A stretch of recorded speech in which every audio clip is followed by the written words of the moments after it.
Hasan Al-Basri bilang begini, sesungguhnya, ini bagus buat motivasi, buat rajin zikir ya. Sesungguhnya bangunan di surga dibangun oleh para malaikat disebabkan amalan zikir yang terus dilakukan. Jadi kalau kita rajin zikir continue tiap hari, zikir pakai sore, maka itu diibaratkan dengan bangunan di surga yang dibangun oleh malaikat. Apabila seorang hamba mengalami rasa jenuh untuk berzikir, maka malaikat pun akan berhenti dari membangun bangunan itu di surga. Jadi biasa zikir pagi sore, tiba-tiba biasa zikir habis sholat, ya tiap habis sholat zikir ayat kursi, kulhu, falak, annas, tasbih, tahmid, takbir, tahlil, tiba-tiba berhenti, maka malaikat pun berhenti membangun bangunan di surga tersebut. Lantas malaikat pun mengatakan, apa yang terjadi denganmu wahai fulan? Malaikat ngomong sama hamba yang tadinya biasa zikir jadi berhenti. Apa yang terjadi denganmu wahai fulan? Kalau kita bisa dengar bahasa dia, kalau kita menuntut ilmu kita akan ada rasa, benar nggak? Bapak biasa ngerjain sesuatu tiba-tiba nggak ngerjain, ada rasa nggak? Ada tuh. Ya kayaknya kenapa ya gua hari ini ya? Oh ada yang kurang, itu ya. Jadi malaikat tuh bilang, apa yang terjadi wahai fulan?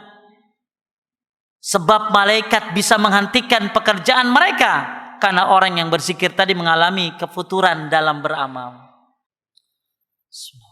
Assalamualaikum warahmatullahi wabarakatuh. Alhamdulillah nahmaduhu wa nasta'inuhu wa nastaghfiruhu wa na'udzu billahi min syururi anfusina min sayyiati a'malina. May yahdihillahu fala mudilla lahu wa may yudlil fala hadiya lahu. Asyhadu an la ilaha illallah wahdahu la syarika lahu wa asyhadu anna Muhammadan 'abduhu wa rasuluh. Allahumma shalli 'ala Muhammad wa 'ala ali Muhammad kama shallaita 'ala Ibrahim wa 'ala ali Ibrahim innaka Hamidum Majid. Allahumma barik 'ala Muhammad wa 'ala ali Muhammad kama barakta 'ala Ibrahim wa 'ala ali Ibrahim innaka Hamidum Majid. Amma ba'du fa inna asdaqal hadits kitabullah wa khairal hadi hadi Muhammadin sallallahu alaihi wasallam wa syarrul umur muhadatsatuha wa kullu muhadatsatin bid'ah wa kullu bid'atin dhalalah wa kullu dhalalatin finnar. Alhamdulillah Allah muliakan kita dengan amal saleh yang insyaallah jadi salah satu bekal di akhirat nanti, yaitu salat berjamaah. Semoga Allah Subhanahu wa taala terima amal-amal kita insyaallah. Bapak Ibu sekalian muliakan Allah, kita lanjutkan kajian kitab As-Sunanul Hawliyah, yaitu amalan sunnah dalam 1 tahun menurut Al-Quran dan Sunnah Nabi SAW. Pengarang Ustadz Yazid bin Abdul Qadir Jawaz hafizahullah. Tentunya dalam sehari-hari kita melakukan aktivitas, dan aktivitas ini ada 2, aktivitas manfaat dan aktivitas yang berhubungan dengan dunia. Dalam berhubungan dengan akhirat, maka tentu harus ada tuntunannya. Sebagaimana pendapat dari Hasan Al-Basri rahimahullah, min alamati aradillah 'anil 'abdi ay yaj'ala suglahu fi ma la ya'ni. Di antara tanda Allah berpaling dari seorang hamba adalah ketika seorang hamba banyak melakukan amal yang tidak bermanfaat. Maka penting untuk dipastikan amal kita ini bermanfaat, khususnya bermanfaat untuk akhirat.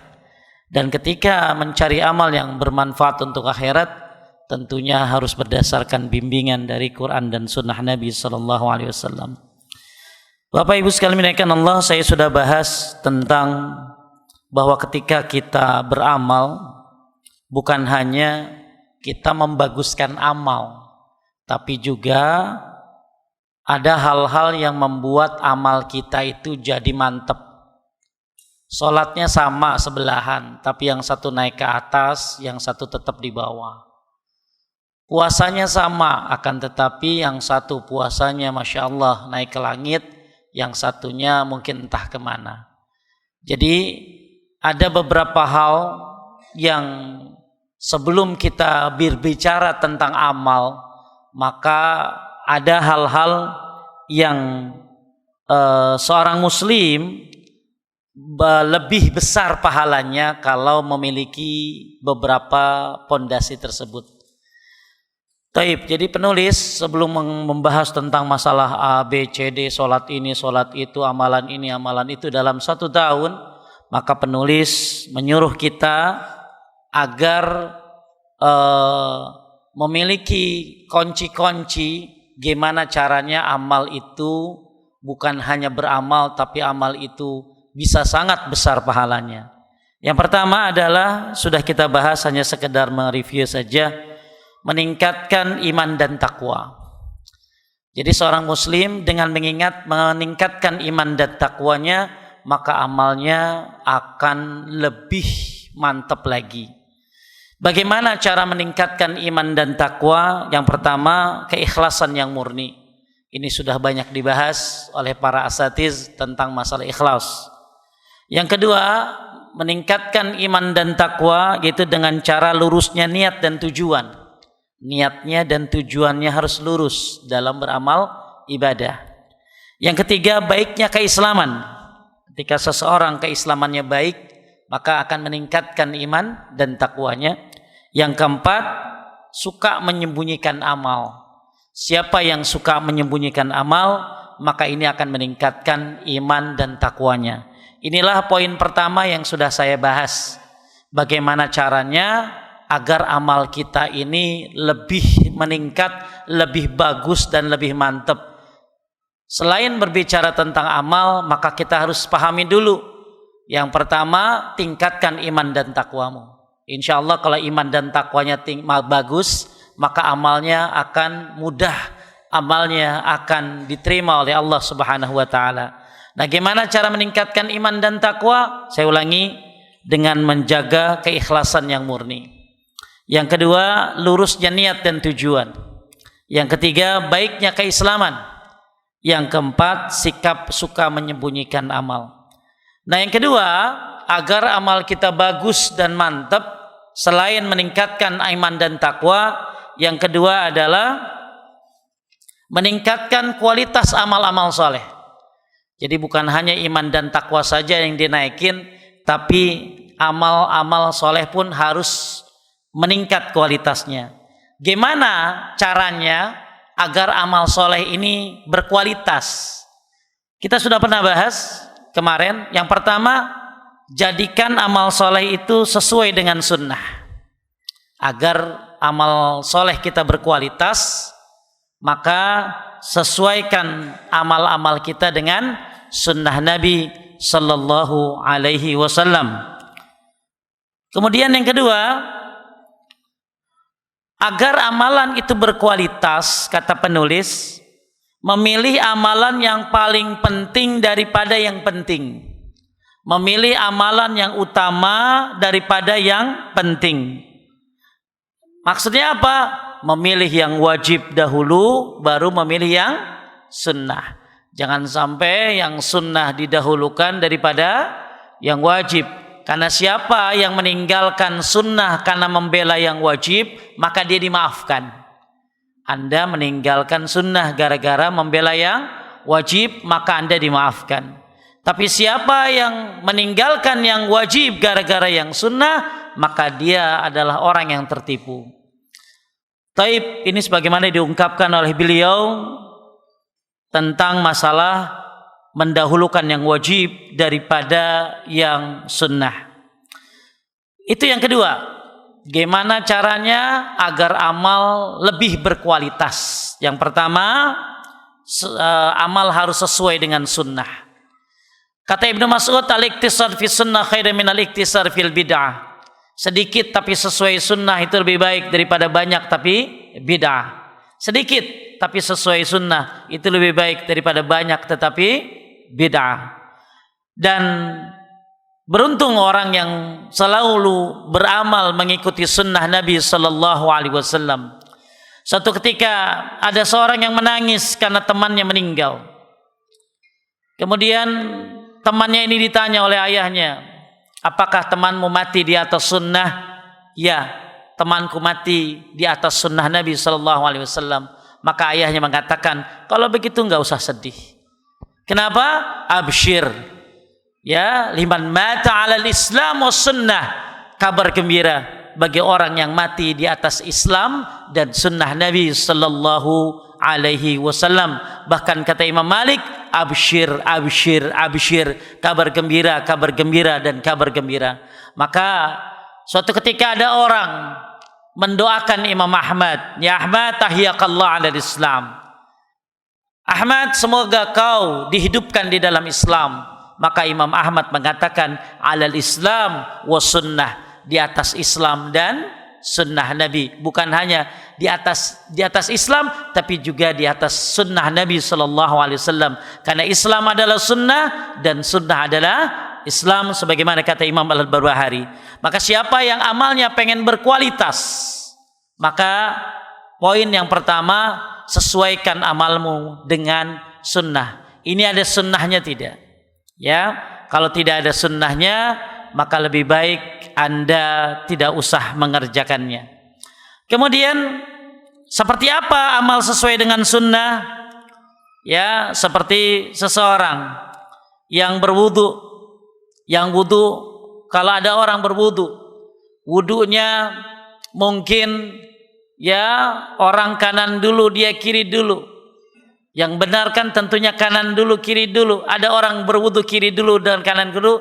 Kata Imam Nawawi, wudunya sah, akan tetapi tidak sesuai dengan sunnah. Makanya man tawadda'a nahwa wudu'i hadza tsumma shalla rak'atain la yahadditsu fihima nafsuhu ghufira lahu ma taqaddama min dzanbi. Siapa yang berwudu seperti wuduku, berarti wudunya seperti wudu Nabi sallallahu alaihi wasallam, kemudian dia salat 2 rakaat dengan khusyuk, maka akan diampuni dosa yang telah berlalu.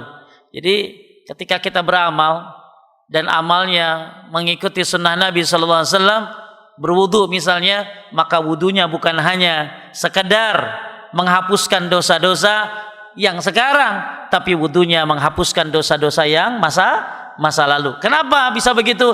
Karena wudunya mengikuti Nabi sallallahu alaihi wasallam. Contoh lagi misalnya orang Jumatan, kan orang Jumatan sholat ada yang mungkin nggak mandi, ya, ada mungkin yang hanya berwudu kemudian duduk, bahkan dia tidur nyari tempat yang posisinya enak, ya, selama dia sholat Jumat, ya cuma begitu aja. Tentu nilainya tidak sama orang yang sholat Jumat dengan orang yang ketika dia datang ke masjid dia mandi dulu. Kemudian habis mandi dia ngapain? Habis mandi kemudian dia bersuci, maksudnya berwudu, kemudian dia memakai minyak rambut, memakai minyak wangi di rumahnya. Bukan hanya minyak wangi tapi juga minyak rambut. Kemudian dia berangkat sampai di masjid dan tidak melangkahi 2 orang. Maksudnya tidak melangkahin orang-orang, dia berarti safnya masuk di saf terdepan. Lalu kemudian ya dia mendengarkan imam berkhutbah, diam, nggak main handphone. Kan banyak orang Jumatan main handphone, ya, dia lihat. Emang kalau zaman dulu sebelum ada handphone pada berisik, anak kecil tuh, orang-orang pada berisik kalau Jumatan, karena nggak ada handphone zaman dulu. Sekarang luar biasa tenang, nggak berisik, ya, tapi lebih parah lagi karena melihat handphone. Maka orang yang datang ke masjid cuma wudu lalu Jumatan dengerin khutbah tidak sama dengan orang yang mandi dulu, kemudian dia datang, dia pakai minyak wangi, pakai minyak rambut, kemudian berjalan ke masjid, kemudian tidak memisahkan 2 orang, kemudian dia duduk mendengarkan imam, maka melainkan dosanya akan diampuni di antara Jumat tersebut dengan Jumat sesudahnya. Berarti dosanya diampuni 7 hari. Bagi siapa? Bagi yang Jumatannya sesuai dengan yang diajarkan oleh Nabi. Berbeda nilainya, kualitasnya. Yang satu maya cuma sekedarnya, yang satu udah prepare-nya luar biasa. Oleh karena itu, siapa yang amal-amalannya mendekati sunnah Nabi SAW, maka tentunya makin berkualitas amal-amal solehnya. Itu yang pertama. Yang kedua, memilih amalan yang paling utama dari yang paling penting. Tadi saya sebutkan lebih mengutamakan yang wajib daripada yang sunnah. Ketika Anda pengen sholat qabliyah subuh misalnya, ketika itu qomat, ya Anda harus meninggalkan sholat qabliyah dan harus memilih salat berjamaah. Iza uqimatis shalah fala salata illal maktubah. Ketika iqamah dikumandangkan, maka tidak ada salat selain salat wajib. Maka Anda jangan sampai Anda salat qabliyah sedangkan imam sudah takbiratul ihram. Bahkan ada orang terus melanjutkan salat qabliyahnya padahal imam sudah baca Al-Fatihah. Maka orang ini lebih memilih yang penting daripada yang lebih penting. Bahkan salatnya makruh hukumnya karena dia menyelisihi Rasulullah sallallahu alaihi wasallam. Contoh qabliyah subuh. Qabliyah subuh itu jangan lama-lama. Ada orang qabliyah subuh lama banget. Sujudnya lama, ininya lama, pokoknya lama banget. Yang sunnah salat qabliyah subuh itu agak cepat, ya agak cepat, tapi dengan tetap tumanina. Sampai Aisyah berkata, apakah Nabi baca Al-Fatihah? Apakah Nabi baca Al-Fatihah? Jadi ada waktunya kita sholat lama, ada waktunya memang kita sholat cepat. Contoh sholat yang agak cepat adalah ya ketika apa tadi? Sholat qabliyah subuh. Tapi sholat yang lama silakan, mau sholat tahajud lama 2 lama terserah. Tapi untuk qabliyah subuh yang sesuai sunnah apa? Lama. Contoh misalnya Anda habis sholat maghrib di rest area, kemudian orang kan pada rame pengen sholat juga. Anda lebih baik mana? Zikir, ba'diyah, atau beri kesempatan orang lain untuk sholat? Maka tentunya orang yang berilmu memberikan orang lain kesempatan untuk salat maghrib, lalu dia berjalan ke belakang, bahkan zikirnya diperbolehkan sambil berjalan, lalu dia cari tempat yang kosong untuk salat ba'diyah, tidak di tempat itu, untuk memberikan kesempatan kepada kaum muslimin lainnya yang salat berjamaah. Seperti halnya di raudhah, betapa banyak orang egois di raudhah, sampai ada yang ganti peci. Dia bawa beberapa peci, habis salat 2 rakaat dia ganti biru. Ya habis sholat 2 rakaat dia ganti lagi pecinya warna-warni. Ini cerita dari seorang hamba Allah. Dia sampai bawa peci beberapa biji untuk supaya orangnya beda gitu. Segitunya, sedangkan orang lain ngantri pengen sholat di raudhah. Maka seharusnya seorang muslim memberikan kesempatan kepada muslim yang lainnya, Pak gantian. Ada seorang bapak-bapak sholat, saya bilang, Pak 2 rakaat aja ya Pak. Habis 2 rakaat dia Allahu Akbar. Lagi, Pak gantian Pak, Allahu Akbar, sampai 8 rakaat. Masya Allah. Orang seperti ini sepertinya bagus dalam ibadahnya, tapi sebenarnya dia telah meninggalkan hak seorang muslim yang lainnya, tidak memberikan kesempatan pada muslim yang lainnya. Taib, itu yang kedua. Yang ketiga, gimana agar amal berkualitas? Memilih waktu yang tepat dalam suatu amalan. Apa? Kata beliau, seorang muslim yang ingin meraih ganjaran pahala yang berlimpah di sisi Allah atas suatu amalan dikerjakannya, harus mengetahui dan menjaga waktu-waktu yang mendapat keutamaan padanya untuk suatu amalan tertentu. Jadi bukan hanya amalnya bagus, bukan hanya milih wajib ataupun sunnah, bukan hanya yang sesuai sunnah, tapi waktunya pas enggak. Apa contohnya? Misalnya yang pertama yang diungkapkan oleh penulis ada menunaikan salat wajib 5 waktu secara berjamaah di masjid pada awal waktunya. Orang yang salat berjamaah di masjid pada awal waktunya tentunya lebih utama daripada yang di akhir waktu. Walaupun salat di akhir waktu diterima oleh Allah, tapi ketika seorang pada waktunya itu lebih utama. Sebagaimana kewajiban salat berjamaah bagi laki-laki, kata penulis, adalah wajib berdasarkan firman Allah, wa aqimus salata wa atuz zakata warka'u marraqiin. Di sini Allah menyuruh kita untuk ruku bersama orang-orang yang ruku. Banyak para ulama berdalil dengan ayat ini tentang wajibnya salat berjamaah. Jadi surat Al-Baqarah ayat 43 dijadikan dalil tentang wajibnya salat berjamaah. Jadi penulis sedang menyuruh kita untuk poin yang ketiga ini, memilih waktu yang tepat untuk suatu amalan. Contohnya salat wajib 5 waktu. Tentunya salat wajib 5 waktu di rumah diterima dia, walaupun tidak sempurna, tapi dia melakukannya di masjid tentunya lebih utama dan lebih berpahala. Kemudian kata penulis, Beliau sedang mengutip bagaimana pentingnya salat berjamaah di masjid, karena inilah bukan hanya sekedar salat, tapi bukan hanya tepat waktu. Bahkan ada bapak-bapak, kita lagi qobliyah dia keluar. Pak, enggak berjamaah? Udah, Pak. Ya udah, dia salat sendirian. Jadi kita makan nungguin, mungkin kelamaan kali ya. Mungkin dia biasa salat di mana tahu? Ya, di masjidnya mungkin yang langsung qomat. Ya, kalau begitu di sini dia kaget lama banget. Dia sholat sendiri ya. Lalu dia keluar, lalu saya tanya, enggak sholat Pak? Ya, ternyata dia udah sholat sendirian. Malas menunggu sholat berjamaah. Sholat sendiriannya sah. Sholat sendiriannya sah. Dia sholat apa? Zuhur sah, walaupun sendirian. Tapi sayang, dia tidak mendapatkan pahala berjamaah. Nah, apa dalil yang lain pentingnya salat berjamaah? Man sami'an nida falam ya'tihi fala salata lahu illa min uzrin. Siapa yang mendengar azan kemudian tidak mendatanginya, fala salata illa min uzrin, maka tidak ada salat baginya kecuali ada uzur. Ini jadikan dalil ya bahwa salat itu berjamaah itu bukan hanya sekadar fardu ain, tapi syarat diterimanya salat. Jadi siapa yang dengar azan lalu tidak mendatanginya, maka tidak diterima salatnya sampai tidak ada salat baginya kecuali ada uzur. Ada yang mengatakan bukan tidak diterima tapi tidak sempurna salatnya. Kemudian penulis juga menunjukkan sebuah ucapan sahabat Abdullah bin Mas'ud radhiyallahu anhu, walaqad ra'aituna wa may yatakhallafu anha illa munafiqan ma'lumun nifaq. Masyaallah.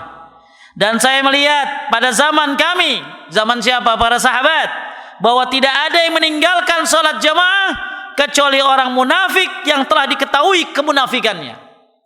Jadi enggak, zaman sahabat dulu tuh orang-orang yang enggak salat berjamaah di masjid itu adalah orang-orang mana?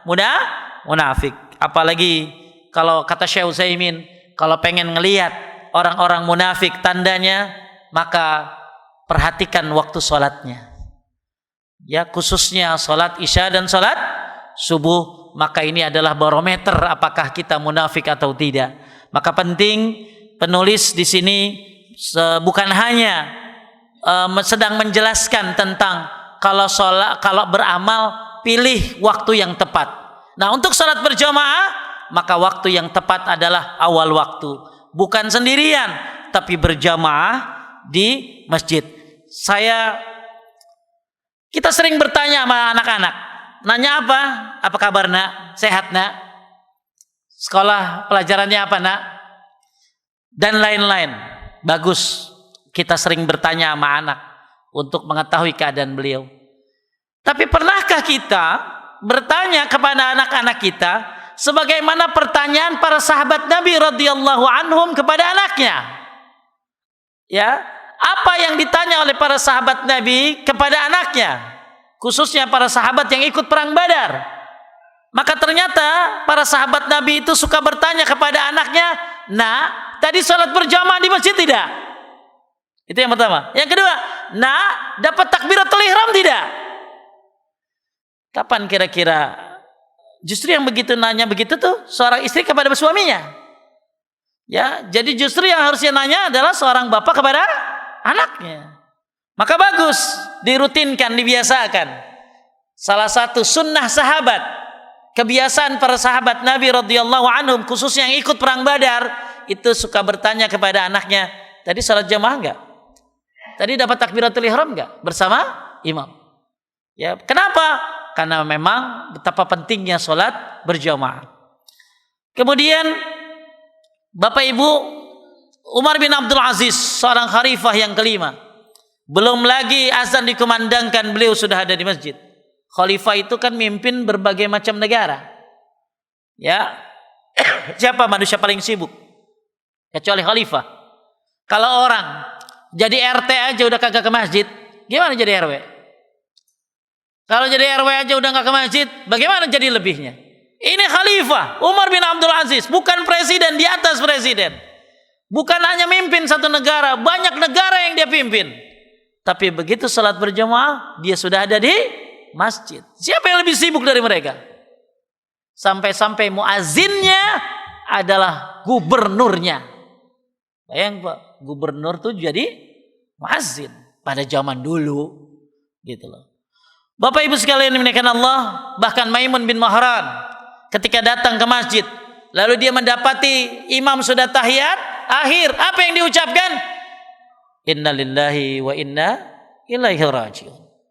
Kapan kita mengucapkan itu? Ketika lihat orang mati. Tapi para salafus saleh, begitu dia terlambat salat berjamaah, imam sudah tahiyat akhir, maka dia katakan inna lillahi wa inna ilaihi raji'un. Betapa luar biasanya mereka menganggap musibah orang kalau ketinggalan salat berjamaah. Taib, penulis juga di sini menyebutkan pada zaman para sahabat hanya orang munafik yang meninggalkan salat jamaah. Kalau datang waktu subuh dan isya, mereka enggan untuk hadir salat berjamaah di masjid karena keadaan pada waktu keduanya gelap, berbeda dengan salat yang dilakukan di siang hari. Mereka ikut berjamaah karena riya. Jadi kalau siang mereka ikut jamaah orang munafik karena riya, pengen dilihat. Kalau malam mereka kagak ikut, kan gelap. Ya, kan gelap, kagak ada yang tahu. Masya Allah, sekarang kita lihat orang bisa sampai debris untuk subuh-subuh, ya, tapi ke masjid di depan rumahnya kagak nyampe. Luar biasa, orang main sepedahan sampai isya, dari subuh sampai isya, sampai grupnya aja baik-baik saja. Itu grup sepedahan baik-baik saja. Nggak apa-apa olahraga, silakan, tapi jangan sampai olahraganya mendahulukan daripada sholat berjamaah. Kapan orang jamaah rajin? Ya tadi lagi di Masjidil Haram, luar biasa orang rajin berjamaah. Begitu pulang ke Indonesia, ya dia kembali lagi seperti adatnya. Maka orang sholat berjamaah adalah biasanya member, orangnya itu aja biasanya.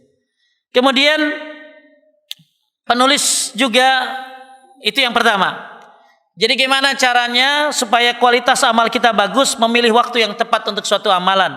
Penulis menyebutkan diantaranya sholat berjamaah itu fardu ain dan wajib, maka harus tepat waktu dan berjamaah di masjid. Yang kedua, zikir pagi dan sore. Zikir pagi dan sore waktunya antara subuh hingga matahari terbit, dan membaca zikir petang waktunya antara asar hingga matahari tenggelam. Ini menurut penulis berdasarkan hadis. Jadi kalau misalnya ada orang bilang zikir, kalau kawan mite Saudi Arabia, Lajnah Daimah lil Buhuthil Ilmiyah, zikir pagi itu sampai tengah hari. Zikir pagi itu sampai tengah hari. Kemudian zikir sore sampai tengah malam. Itu waktu mubah, waktu bebas.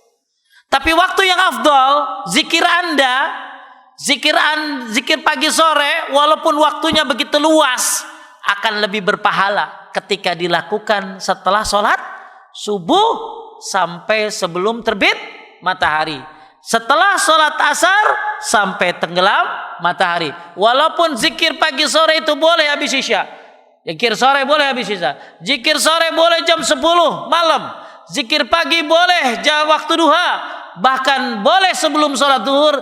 Tapi ketika Anda berzikir pada waktu pagi, zikir pagi dan sore, lebih bagus, lebih berpahala ketika dilaksanakan tepat pada waktunya.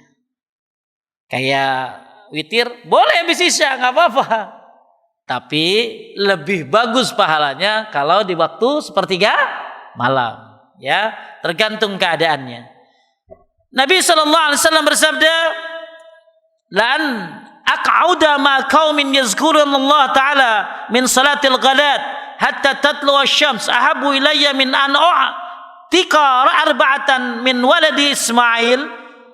Aku duduk bersama orang-orang yang berzikir kepada Allah Ta'ala dari mulai subuh sampai terbit matahari, hatta tatlu asy-syams, lebih aku cintai daripada memerdekakan 4 orang budak dari anak Ismail.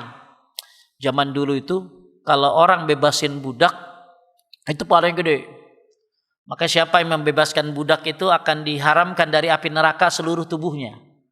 Maka perbudakan itu sudah ada dari zaman Romawi dan Persia. Tapi begitu Islam datang, luar biasa. Budak-budak ini dihormati, budak-budak ini diperlakukan dengan baik, bahkan ada pahala bagi yang membebaskan budak. Budak ini bukan pembantu ya, bukan juga Ipin Upin ya. Jadi budak-budak ini adalah orang yang didapatkan karena hasil peperangan. Nah, dulu jadi pahala membebaskan budak itu, maka orang yang membebaskan budak diharamkan dari api neraka seluruh tubuhnya. Sebagaimana kita membebaskan budak kan nggak ada tangan dulu, nggak ada kaki dulu, palanya dulu, nggak ada, pasti seluruh tubuhnya. Maka orang yang paling banyak membebaskan budak siapa? Di antaranya Abu Bakar Siddiq. Di antaranya siapa yang dibebaskan? Yang hitam namanya Bilal. Maka Abu Bakar itu paling banyak bebasin budak. Nah sekarang budak udah nggak ada. Kecuali kata Syekh Salim bin Aid al-Hilali, kalau terjadi peperangan antara Islam dengan Yahudi, bisa jadi ada budak lagi. Tapi sekarang nggak ada budak. Maka gimana caranya kita dapat pahala? Pahala seperti membebaskan budak. Maka lakukanlah zikir dari mulai subuh sampai terbit matahari. Maka ahabbu ilayya min an u'tika arba'atan min waladi Ismail. Maka itu lebih aku cintai daripada memerdekakan 4 budak dari anak Ismail. Dan aku duduk bersama orang yang berzikir kepada Allah dari mulai salat asar sampai terbenam matahari, lebih aku cintai daripada memerdekakan 4 orang budak. Jadi ini dijadikan dalil oleh penulis, zikir habis asar atau zikir habis subuh yang orang biasa-biasa baca zikir pagi sore, maka lebih berkualitas amalnya dibandingkan zikir paginya waktu duha. Zikir paginya tengah hari, nggak apa-apa, itu waktu mubah. Tapi supaya lebih berpahala, inilah waktu yang afdol. Jadi kita lagi bahas kapan waktu-waktu yang utama dalam mengerjakan amal ibadah. Pertama tadi sholat 5 waktu, tepat waktu di masjid. Yang kedua zikir pagi dan sore, ya bagusnya pagi habis subuh sampai terbit matahari, sore habis sholat asar sampai terbenam matahari.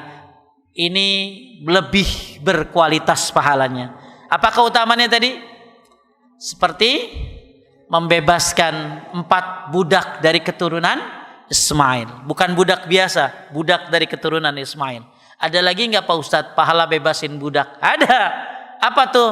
Ketika Anda melihat orang sedang memakai jimat, lalu Anda ambil, lalu Anda lepaskan orang itu, maka Anda seperti melepaskan orang ini dari perbudakan. Ya, perbudakan apa? Perbudakan setan malah. Kalau budak yang tadi perbudakan siapa? Perbudakan manusia. Tapi kalau ada orang pakai jimat, ada orang pakai gelang ngelinting-ngelinting entah dari apa, entah dari behel besi atau apa, ya. Orang pakai sesuatu yang tidak ada sesuai sainsnya, tidak ada perintahnya, ya, dari Allah dan Rasulnya. Kalau ada orang pakai jimat, apalagi dia adalah keluarga kita, maka kita ambil, kita lepaskan jimat tersebut, maka itu seperti membebaskan dari perbudakan juga. Justru itu lebih penting. Ya, karena bukan membebaskan dari perbudakan manusia, dari perbudakan setan. Kemudian selanjutnya, waktu yang terbaik untuk membaca zikir pagi adalah setelah selesai baca zikir setelah sholat. Jadi jangan sampai zikir pagi dulu baru zikir sholat. Jadi harusnya zikir habis sholat dulu baru zikir pagi. Masalah ayat kursinya jadi 1 kali, kemudian ayat Al-Ikhlasnya jadi 3, Kulhunya 3, Falak 3, Anas 3 digabung, emang ada ide yang membolehkan karena waktunya bertepatan. Kan biasa ada orang yang gak mau rugi kan gitu ya.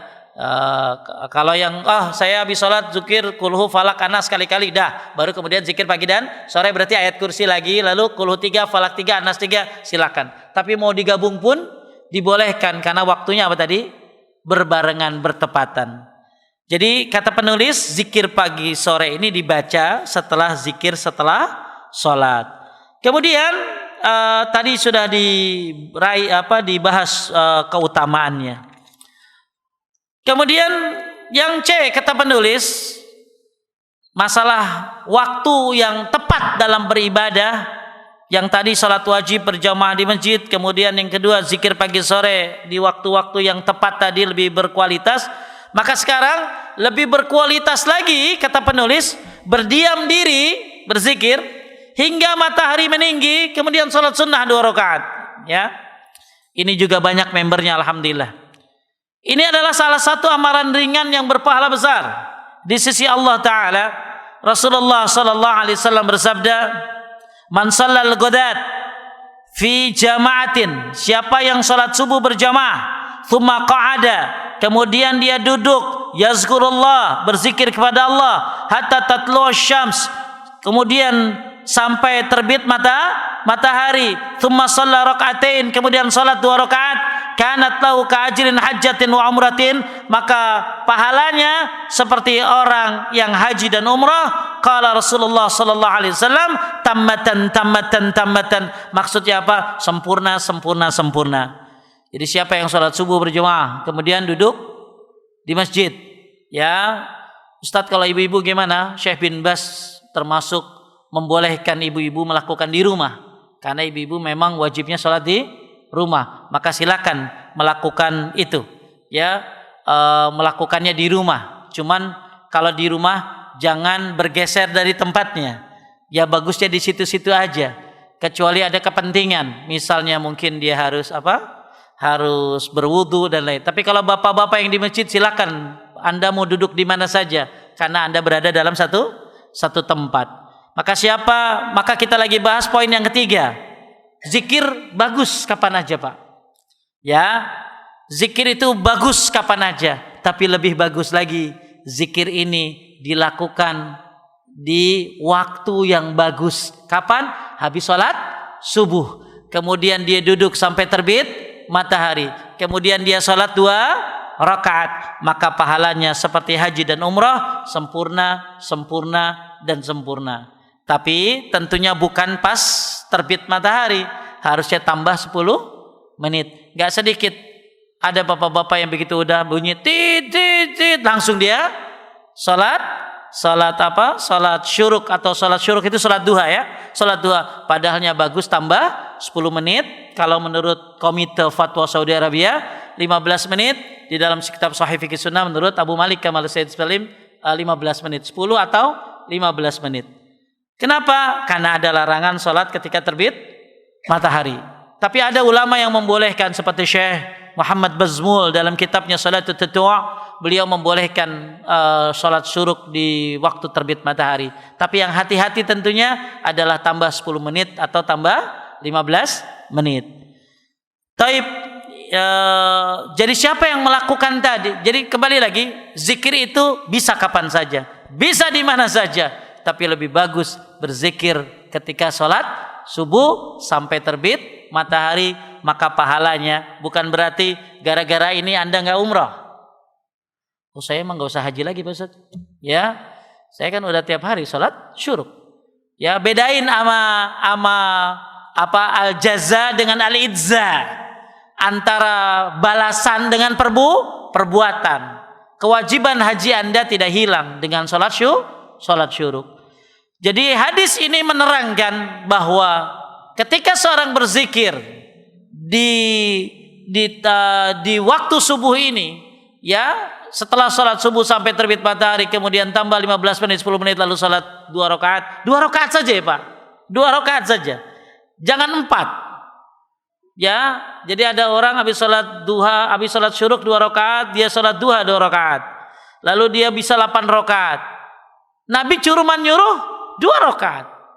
Jadi nanti Anda mau sholat duhanya, nanti kan sholat duha itu kan bagus. Sholat duha itu ada 2 waktu. Ada waktu afdal, ada waktu mubah.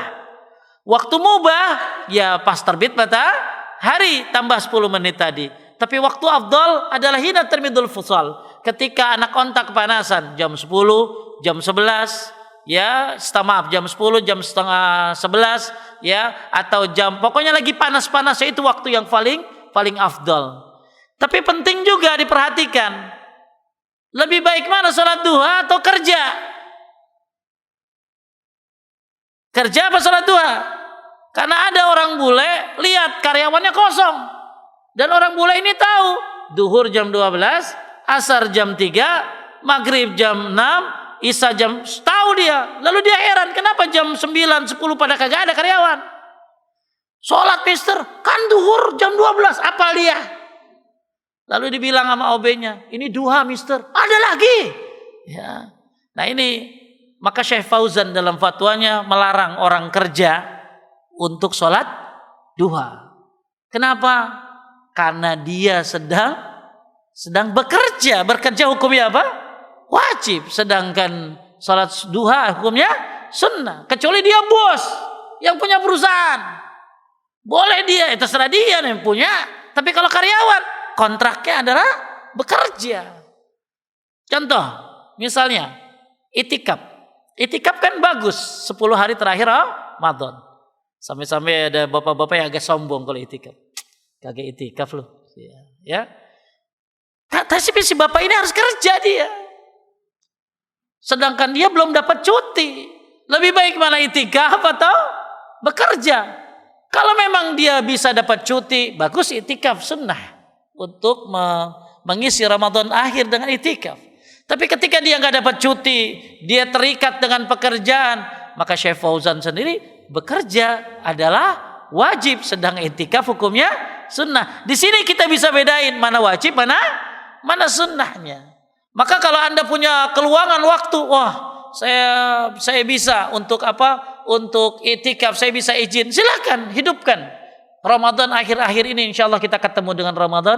Ya, harapan kita semoga dimudahkan untuk bisa berjumpa dengan Ramadan, memaksimalkan diri. Maka silakan Anda melakukan itikaf. Tapi ketika Anda tidak dapat izin, maka Anda harus bekerja, maka bekerja adalah wajib. Taib, inilah 3 contoh dari amalan-amalan yang bukan hanya bagus, tapi lebih bagus lagi kalau amalan ini ada waktunya, ya. Tapi kalau bicara pahala haji banyak sebenarnya.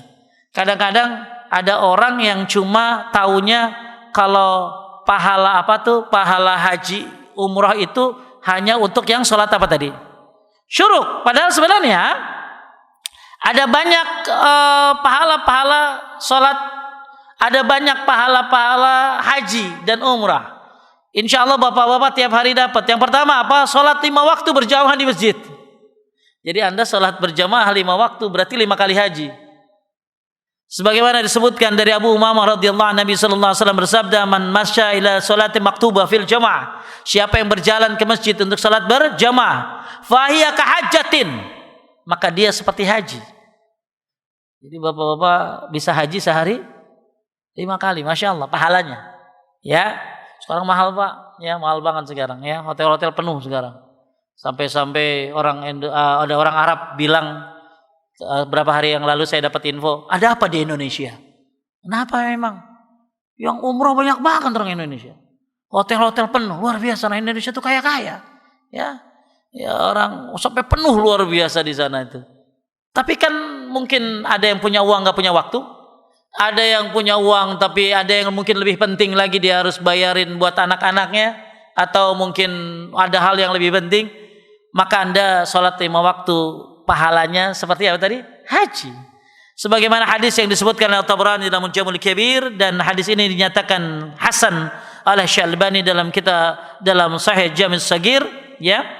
Jadi siapa yang berjalan salat wajib berjamaah, ya maka ia seperti haji. Siapa yang berjalan salat sunnah, man masya ila salatin tatawuf fa ya umratin nafilah. Jadi bapak-bapak mungkin ada yang enggak bisa salat sunnah di mana? Di rumah. Tapi dia bisa sholatnya di mana? Sunnahnya di mana? Di masjid. Maka sholat sunnahnya seperti umrah, sholat wajibnya seperti haji. Ayo, wahai para pemuda, wahai para bapak-bapak, apalagi yang udah aki-aki, ya, yang udah 70-an, yang udah parfumnya udah fresh care lah, ya, yang udah luar biasa, harusnya dia ke masjid, hidupkan masjidmu.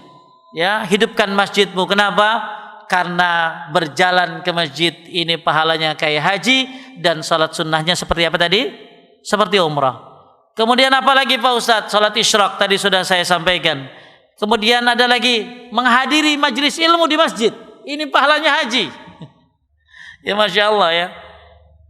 Man ghada ilal masjid la yuridu illa yata'allama khairan aw yu'allima kana law ka'ajin hajjan tamman hajjatu. Siapa yang jalan ke masjid, ngapain? Dia pengen belajar kebaikan. Anda bukan hanya pengen sholat berjamaah, tapi juga pengen belajar kebaikan, menuntut ilmu di masjid atau mengajarkan kebaikan ustadznya dan penuntut ilmunya, maka ia mendapatkan pahala haji yang sempurna. Masya Allah.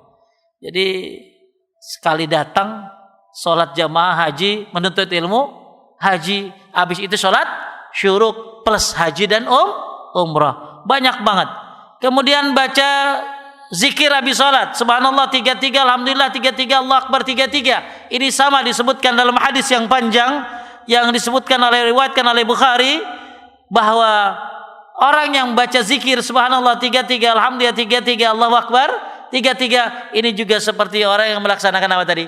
Haji dan umrah. Kan kita tahunya subhanallah 33, alhamdulillah 33, Allahu akbar 33 ditutup dengan la ilaha illallah wa la syarika lahu mulku lahu syai'un qadir. Itu kan salah satunya, menghapuskan dosa walau misal zabadil bahri, walaupun menghapuskan dosa sebanyak buih yang ada di lautan. Tapi kalau bisa ganti-ganti pakainya.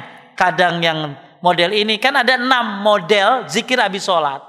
Ya, jangan Anda hanya hidupkan satu saja sehingga akhirnya sunnah yang lainnya mati.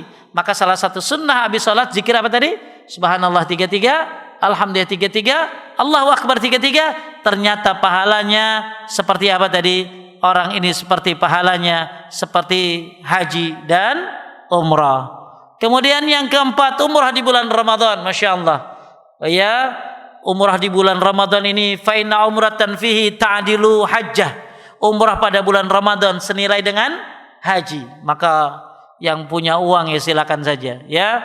Bahkan umrah di bulan Ramadan seperti apa? Haji bersama Nabi sallallahu alaihi wasallam. Itu yang kelima. Kemudian berbakti kepada orang tua. Berbakti kepada orang tua pun termasuk pahalanya haji. Masya Allah. Sebagaimana hadis diriwayatkan oleh Anas bin Malik, bahwa orang yang berbakti kepada orang tua maka seperti orang yang berhaji. Kemudian yang ketujuh, bertekad untuk haji. Mungkin ada di antara bapak-bapak yang bertekad untuk haji, tapi sampai ada yang tahun sekian ya. Masya Allah, sampai tukang sapu yang di depan ibu-ibu pagi-pagi ketemu saya ya, cerita kalau dia udah daftar haji tapi kebagiannya tahun 2046 apa ya, 2000 sekarang berapa? 2023, 2046. Sedangkan dia sudah tua, maka insya Allah walaupun dia nggak kesampaian, tapi dia sudah punya tekad, maka ini juga insya Allah Allah berikan dia pahala haji.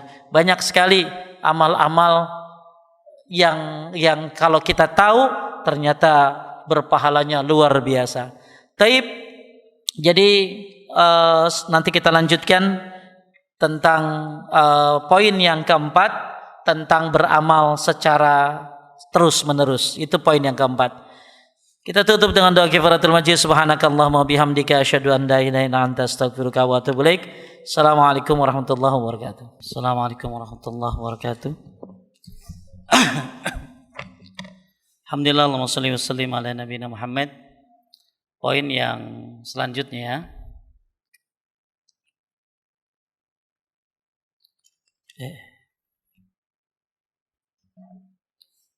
setelah memilih waktu yang tepat untuk suatu amalan, maka poin yang selanjutnya adalah yang keempat, beramal secara terus-menerus agar amal berkualitas. Satu, sesuai dengan sunnah. Dua, memilih amalan yang paling penting dari yang penting. Kemudian yang ketiga, memilih waktu yang tepat untuk suatu amalan. Yang terakhir, yang keempat, amalan itu dilakukan secara kontinu. Amalannya dilakukan terus-menerus. Maka ketika kita melakukan amalan yang terus-menerus, walaupun sedikit, maka ini menjadikan amal itu jadi berkualitas. Sebagaimana sabda Nabi sallallahu alaihi wasallam, "Ahabbul amali ilallahi ta'ala duwamu wa in qalla." Amal yang dicintai oleh Allah adalah yang dilakukan terus-menerus meskipun sedikit. Dari Aisyah, ia berkata bahwa Rasulullah sallallahu alaihi wasallam ditanya, amal apa yang paling dicintai oleh Allah? Beliau pun menjawab, adwa muha in qalla, amal yang terus menerus walaupun sedikit. Aisyah radhiyallahu anha ditanya bagaimana amalan Nabi sallallahu alaihi wasallam, pernahkah beliau mengkhususkan hari-hari tertentu? Aisyah pun menjawab, la, kana amaluhu dimah wa ayyukum yastati ma kana Rasulullah sallallahu alaihi wasallam yastati'. Tidak, amal beliau adalah terus menerus. Siapakah di antara kalian yang sanggup melakukan sebagaimana yang dilakukan oleh Rasulullah sallallahu alaihi wasallam. Jadi poin yang terakhir, agar amal itu bagus, berkualitas, maka lakukan poin yang keempat, yaitu bukan hanya tepat waktu, bukan hanya memilih amalan yang lebih penting, bukan hanya sesuai dengan sunnah, tapi lakukanlah amalan ini terus menerus. Karena ada orang yang suka melaksanakan sunnah tapi nggak terus-terusan, sekali-kali kalau lagi kepepet, kalau lagi banyak masalah. Kalau di Mekah Madinah, nah itu biasa orang suka melakukan amal yang terus menerus. Jadi ini sesuai dengan firman Allah apa? Ya, wa'bud rabbaka hatta ya'tiyakal yakin. Sembahlah Allah sampai datang al yakin. Ya, sembahlah Allah sampai datang mati. Al yakin itu artinya mati. Berarti ibadah ya sampai mati. Jadi pantas ya. Saya ulangi ya. Amal agar berkualitas, 1, sesuai sunnah. 2, mentingin yang wajib daripada yang sunnah. 3, tepat, sesuai dengan waktunya. Waktunya tepat. Ya, zikir pagi sore, habis waktunya juga itu. Kemudian yang keempat, lakukan secara terus menerus. Maka 4 poin ini, Masya Allah, ketika Anda lakukan, maka amal Anda akan berkualitas. Ada pernah Rasulullah Sallallahu Alaihi Wasallam pernah mengkritik Ibnu Umar, karena Ibnu Umar ini yang biasanya sholat malam tapi dia ninggalin. Maka Nabi Sallallahu Alaihi Wasallam berkata dari Abdullah bin Amr bin As radhiyallahu anhuma, Rasulullah Sallallahu Alaihi Wasallam bersabda kepadaku, ya Abdullah, la takun misla fulan kana yaqumul lail fatraka qiyamal lail. Hai Abdullah, jangan kamu kayak si fulan. Kenapa jangan kayak si fulan? Dulu dia ngerjain sholat malam, kemudian dia nggak ngerjain lagi.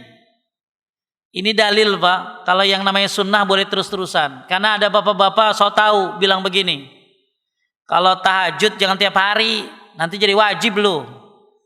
Ya, ada orang begitu tuh. Ya, kalau menjalanin sunnah jangan tiap hari, nanti jadi wajib. Ini dalil sunnah boleh dilakukan terus menerus. Para sahabat Nabi bahkan melaksanakan sunnah itu udah kayak wajib dari segi perbuatan, bukan dari segi hukum. Mereka tahu itu sunnah, tapi mereka ngelaksanainnya tuh udah kayak wajib. Jadi yang nggak boleh kita meyakini itu wajib, itu yang nggak boleh. Ya, ada bapak-bapak lagi kalau taraweh 3 hari aja di masjid. Kan Nabi 3 hari di masjid.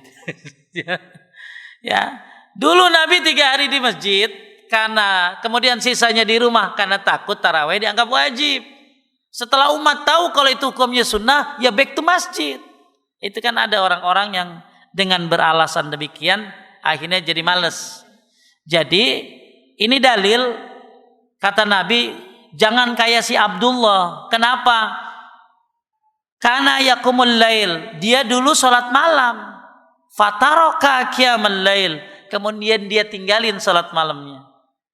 Jadi jangan sampai udah kita melakukan suatu amal continue terus kita tinggalin, itu nggak boleh sebenarnya. Kenapa? Bukan haram, tapi amalnya jadi tidak sempurna, jadi kurang berkualitas karena nggak masuk poin yang keempat tadi, yaitu apa? Terus menerus. Nah, Al-Qasim bin Muhammad mengatakan, ya, Aisyah ketika melakukan suatu amalan, beliau selalu berkeinginan keras untuk merutinkannya. Aisyah itu orangnya continue. melakukan amal ibadah. Al-Hasan Basri mengatakan, wahai kaum muslimin, rutinkanlah dalam beramal. Rutinkanlah dalam beramal. Ingatlah, Allah tidak menjadikan akhir dari seorang beramal selain kematiannya. Kan ada ya, ada suka tuh biasanya kalau kapan tuh ya, malam ini amal ditutup. Kapan tuh biasa itu kalau bulan Syaban ya? Amal apa? Amal dinaikin ke atas ditutup. Amal lu kira itu matahari tutup pagi. Jadi amal itu ditutup tuh kalau kita mati. Itu baru ditutup amal. Ya. Jadi kata Hasan Al-Basri, beramalah. Allah tidak menjadikan akhir dari seorang selain beramal itu selain kematiannya. Nah ini penting nih ya buat kita ketahui supaya kita nggak malas nih. Karena yang namanya continue itu malas. Makanya disuruh sedikit tapi terus-terusan. Ya sedikit, ada banyak tapi setahun sekali. Sekali ngerjain sebulan tahajud 11. Tapi sebulan sekali. Mendingan 2 rakaat tahajud witir 1 tapi rutin. Makanya Nabi senang yang sedikit tapi terus menerus. Nah, kata Hasan Al-Basri, wah ini luar biasa nih. Jika setan melihatmu continue dalam melakukan amal ketaatan, dia akan menjauhimu. Jadi kalau setan ngelihat orang yang istiqomah banget ngerjain suatu amal, maka dia akan menghindar. Namun jika setan melihatmu beramal kemudian meninggalkannya setelah itu, malah melakukan sesekali saja, maka setan pun akan semakin tamak untuk menggodamu. Jadi setan tuh ngelihat nih istiqomah apa kagak nih. Kalau istiqomah, dia menjauh. Tapi kalau orang itu tidak istiqomah melakukan sekali-kali, maka setan akan rajin menggodanya. Makanya Islam tuh enak banget, sedikit tapi terusan. Taib. Apa hikmah daripada continue?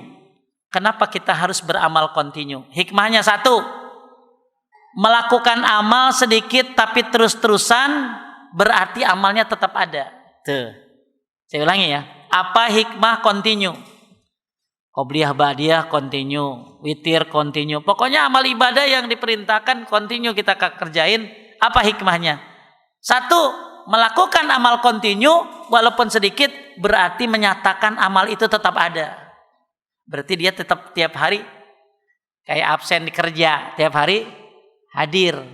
Tiap hari hadir, tetap ada dia. Yang kedua, amalan yang terus-menerus akan mendapatkan pahala walaupun dia nggak ngerjain suatu waktu. Jadi kalau kita udah punya kebiasaan, tiba-tiba kita sakit lalu nggak ngerjain, kita dapat pahalanya karena sudah punya kebiasaan. Kayak orang pensiun tetap dapat gaji walaupun dia nggak kerja. Kenapa? Karena ada uzurnya. Itu yang kedua, hikmah dari continue. Yang pertama apa tadi? Menyatakan amal itu tetap ada setiap hari. Ya. Kedua, walaupun dia sedikit ngerjain tapi continue, maka ketika dia ada uzur, dia sakit, maka dia tetap dapat pahalanya. Kemudian yang ketiga, ini yang penting menurut saya. Amalan yang sedikit tapi terus menerus mencegah masuk virus futur. Apa futur? Orang lemah setelah semangat. Biasanya banyak virus futur itu nyerang habis Ramadan. Ramadan orang gila-gilaan ibadah, betul? Wah, habis Ramadan pada kembali seperti semula. Maka itu disebut dengan Bang Romdoni. Ya, kenapa? Si abang yang rajin spesialis Ramadan. Ya, itu disebut Ramadhani. Orang itu disebut Ramadhani, spesialis Ramadan. Jadi yang ketiga, kenapa amal itu bagus dilakukan continue? Karena amalan sedikit tapi terus-menerus menghindari virus apa tadi? Futur. Itulah 3 kenapa seseorang bagus beramal continue. 1, menyatakan amal itu tetap ada. Setiap hari dia ngerjain walaupun dikit, tapi berarti amalnya tetap ada tiap hari. Kemudian yang kedua, Kalau suatu saat dia tidak ngerjain karena uzur sakit atau safar, dia kalau safar kan kita nggak qobliyah subuh, betul? Ada beberapa amal yang nggak bisa continue Pak kalau lagi safar. Jadi jangan sampai alasannya begini, orang safar tapi qobliyah ba'diyah. Qobliyah ba'diyah terus sholat zuhur 2, asar 2. Lalu ba'diyah lagi. Ya. Alasannya apa? Kan continue Pak Ustadz. Maka continue ini ada waktunya. Kapan continue ini jadi tidak continue? Ketika safar. Maka amalan safar tuh beda, khusus. Ya. Jadi Bapak Ibu sekalian dimuliakan Allah, yang ketiga, kenapa orang sedikit tapi terus-terusan continue bagus?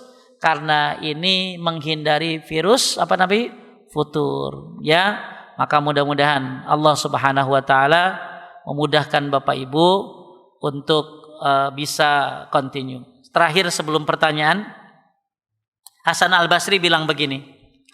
Sesungguhnya, ini bagus buat motivasi, buat rajin zikir ya. Sesungguhnya bangunan di surga dibangun oleh para malaikat disebabkan amalan zikir yang terus dilakukan. Jadi kalau kita rajin zikir continue tiap hari, zikir pakai sore, itu maka itu diibaratkan dengan bangunan di surga yang dibangun oleh malaikat. Apabila seorang hamba mengalami rasa jenuh untuk berzikir, maka malaikat pun akan berhenti dari membangun bangunan itu di surga. Jadi biasa zikir pagi sore, tiba-tiba biasa zikir habis sholat, ya tiap habis sholat zikir ayat kursi, kulhu, falak, annas, tasbih, tahmid, takbir, tahlil, tiba-tiba berhenti, maka malaikat pun berhenti membangun bangunan di surga tersebut. Lantas malaikat pun mengatakan, apa yang terjadi denganmu wahai fulan? Malaikat ngomong sama hamba yang tadinya biasa zikir jadi berhenti. Apa yang terjadi denganmu wahai fulan? Kalau kita bisa dengar bahasa dia, kalau kita menuntut ilmu kita akan ada rasa, benar nggak? Bapak biasa ngerjain sesuatu tiba-tiba nggak ngerjain, ada rasa nggak? Ada tuh. Ya kayaknya kenapa ya gua hari ini ya? Oh ada yang kurang, itu ya. Jadi malaikat tuh bilang, apa yang terjadi wahai fulan? Sebab malaikat bisa menghentikan pekerjaan mereka karena orang yang berzikir tadi mengalami kefuturan dalam beramal. Jadi intinya zikir-zikir yang kita baca diibaratkan dengan bangunan di surga yang dibangun oleh malaikat. Tatkala kita berhenti dari zikir, kata Hasan Al-Basri, maka malaikat pun berhenti membangun bangunannya. Bahkan malaikat berkata kepada yang berhenti zikir ini, apa yang terjadi denganmu wahai fulan? Ya, oleh karena itu ini suatu ini bukan hadis ya, ini ucapan dari Hasan Al-Basri, beliau seorang tabi'in ya, mengatakan pentingnya, intinya kesimpulannya pentingnya istiqamah atau continue. Tapi kita akan masuk nanti pada poin C, jadi udah 2 poin ya. Poin meningkatkan iman dan takwa, kemudian poin meningkatkan kualitas amal. Mudah-mudahan bermanfaat. Mohon maaf kalau ada kesalahan dan kekurangan. Barakallahu fikum. Subhanakallahumma bihamdika asyhadu an la ilaha illa anta astaghfiruka wa atubu ilaik. Assalamualaikum warahmatullahi wabarakatuh. أولم يروا إلى الطير فوقهم صافات